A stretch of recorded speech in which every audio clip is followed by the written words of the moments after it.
So generally ఒక సినిమాకి హీరోకి మాత్రం ఫ్యాన్స్ ఉండడం మనం చూస్తుంటాం. కానీ ఈ సినిమాలో ప్రత్యేకత ఏంటంటే మన ప్రొడ్యూసర్ నాగవంశి గారికి ఫ్యాన్స్ ఉన్నారు. Amazing fans. అండ్ అలాగే మన డైరెక్టర్ అనుదీప్ కేవి గారికి ఫ్యాన్స్ ఉన్నారు. అమేజింగ్‌గా అఫ్‌కోర్స్ కయాదుకి. విశ్వక్సేన్ గారి ఫ్యాన్స్ గురించి మనం చెప్పాలా చెప్పండి. అమేజింగ్‌గా ఆయన ఫ్యాన్స్ వల్లే ఇవాళ ఇక్కడి వరకు ఆయన రీచ్ అవ్వడం జరిగింది. ఇప్పుడు మీరు చెప్తారు కదా! నేను చెప్పాల్సింది అయిపోయింది. హాయ్ హాయ్ అంద అందరికీ నమస్కారం అండి. ఆహ్, ఆహ్, ఈ సినిమా గురించి చెప్పాలంటే ఇది కంప్లీట్‌గా ఫ్యామిలీ ఎంటర్‌టైనర్ అండి. మీరు ఫస్ట్ నుంచి లాస్ట్ వరకు ఫ్యామిలీతోటి ఎంజాయ్ చేసే సినిమా ఇది.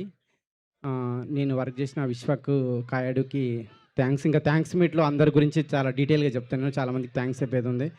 నాతోని కలిసిన స్క్రిప్ట్ రాసిన జగన్‌కి థ్యాంక్స్.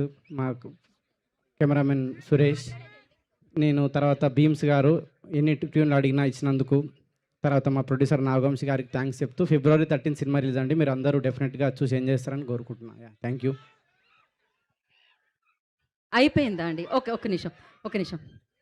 సో ఇప్పుడు మీరు చెప్పాలి. ఇందాక మిమ్మల్ని అడగలేదు ఆ క్వెషన్.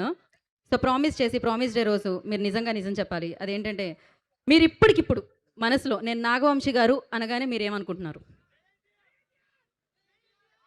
జై ఎన్టీఆర్. కాపీ కొట్టారు అక్కడి నుంచి మీరు కళ్ళ ముందే. యెస్.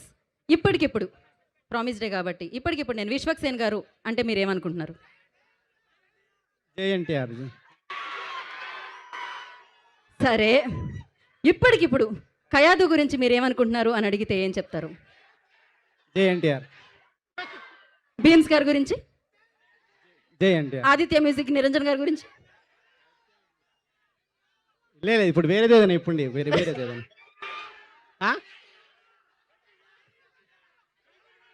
జై పవన్ కళ్యాణ్. ఓకే. ఇప్పటికిప్పుడు గీత గురించి? జై బాలయ్య. ఓకే. ఓకే అండి. ఇప్పుడు మీ చేతుల మీదుగా మా శ్రేయాస్ శ్రీనివాస్ గారు ఒక లాంచ్ చేయించమని చెప్పారనమాట. అదేంటంటే Shreyas media proudly presents this summer blockbuster events along with line up activities అంట. So Khammam got talent, crown of Khammam, Khammam kids olympic ఇన్ని ఉన్నాయి. సో మీరు జస్ట్ లాంచ్ అంటే ఇవన్నీ నేనే చదువుతాను యాంకర్ని కాబట్టి మీరు లాంచ్ అంటే సరిపోతుంది అనేయండి మీరు అంతే. లాంచ్.